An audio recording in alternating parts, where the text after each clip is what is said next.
आगामी दिनों में होने वाले नगरीय निकाय के चुनाव को लेकर आज हम हमारे वरिष्ठ पत्रकार दीपक जी जैन सर से कुछ उसके बारे में विशेष चर्चा करेंगे। निश्चित ही यह चुनाव नगर परिषद का आगामी दिनों में होने वाला है और यह चुनाव राजगढ़ के लिए रोचक मुकाबला रहेगा। दोनों ही पार्टी कांग्रेस और बीजेपी पूरी शिद्दत के साथ जुड़ चुकी हैं और इन दो प्रमुख दलों के साथ आप पार्टी भी पूरी जोश के साथ इस चुनाव में अपना दम दिखाने के लिए उतरेगी। सर, इस समय ये राजनीतिक पार्टियां किन किन मुद्दों को लेकर वोटरों के लिए प्रभावित होंगी? देखिए, कांग्रेस अपने विकास कार्य को लेकर चुनावी मैदान में आएगी। उन्होंने जो काम किए हैं 5 वर्षों में वह पूरा लेखा जोखा वो जनता के बीच में लेके आएगी। बीजेपी जो मामले आए हैं जितने भी कांग्रेस के विरुद्ध वो सारे मामले जनता के बीच रखकर इस चुनाव में अपनी कह सकते हैं कि उम्मीदवारी बताएगी कि कांग्रेस ने इतने समय में क्या किया है, किस प्रकार से काम किया है, कहाँ कमियां रही है, ये सारी बातें बीजेपी जनता के बीच में लेके जाएगी।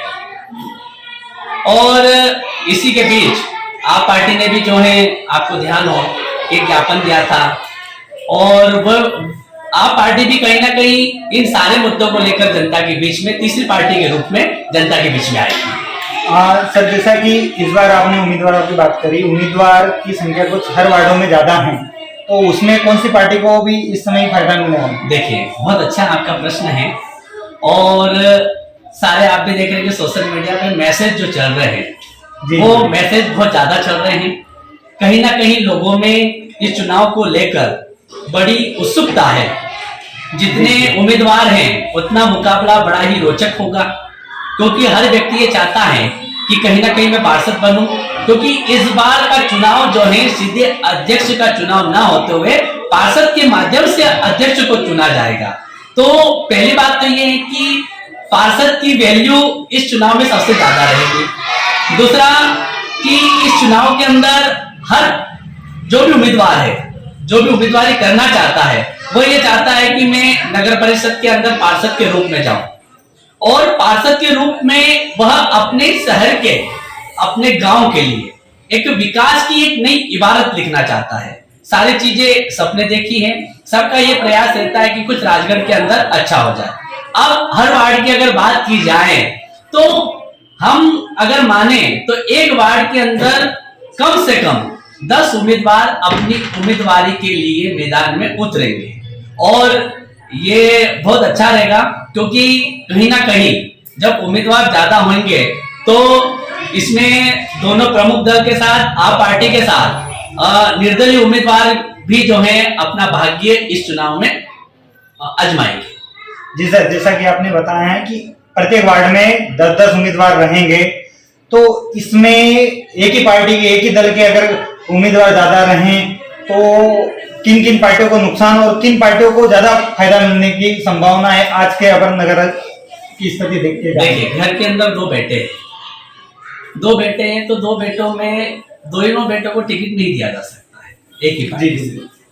तो पार्टी अपना सर्वे करेगी, सर्वे के आधार पे जो योग्य उम्मीदवार होगा उसे पार्टी, चाहे वो बीजेपी हो या कांग्रेस हो या आप पार्टी हो, क्योंकि जनता के बीच में जो उम्मीदवार अपनी तैयारी कर रहा है ना, या वो खड़ा होना चाहता है, वो चुनाव लड़ना चाहता है, तो जनता के बीच में कितना चेहरा प्रचलित है, कितना वह जनता के बीच में अच्छा है, क्योंकि जनता चेहरा देखती है और चेहरा अगर अच्छा है तो जनता उसको वोट अपना देती है, क्योंकि चेहरे पर भी कहीं ना कहीं पार्टी के साथ चेहरा भी महत्वपूर्ण इस चुनाव में रहेगा।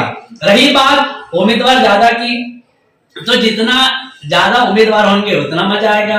अब पार्टी क्या कर रही है, पार्टी चेहरे पे मंथन कर रही है, पार्टी अपना सर्वे कर रही है कि वास्तव में अगर 10 उम्मीदवार है या 2 उम्मीदवार है या 5 उम्मीदवार है, तो इन 5 उम्मीदवारों में से कौन सा चेहरा जनता के विश्वास पे खरा उतरेगा, इस विषय पर सबसे पहले पार्टी यह सोच रही है। जैसा कि सर आपने बताया कि 2 बेटे हैं, दोनों में से एक को टिकट मिलेगा, तो इस बात को लेकर जो दूसरे बेटे को टिकट नहीं मिलता, वो नाराजी या बागी बनने पर ये चुनाव और रोचक होगा या उसके क्या क्या परिणाम हो सकते हैं या रोचक नहीं हो पाएगा?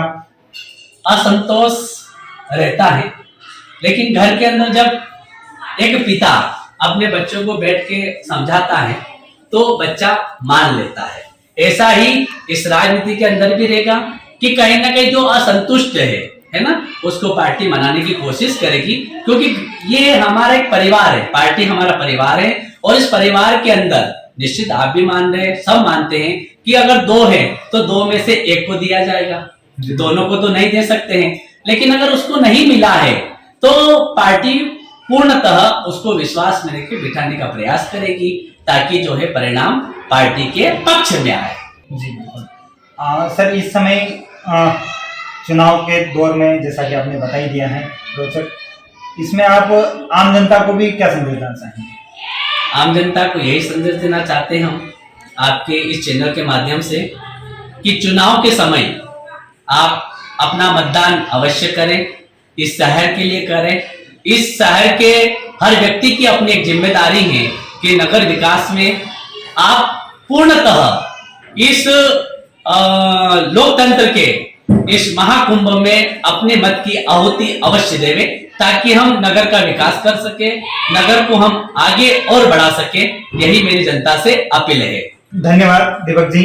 जैसा कि आज के युग पर हमारे नगर के वरिष्ठ पत्रकार दीपक जी जैन, जो हमें नगरीय निकाय के बारे में विस्तृत जानकारी दी, सभी पार्टियों से संबंधित नगर के आम जनताओं के लिए अपील की, आप सभी मतदान करें। मैं सुंदर सिंह हाड़ा, आज के युग के लिए राजगढ़।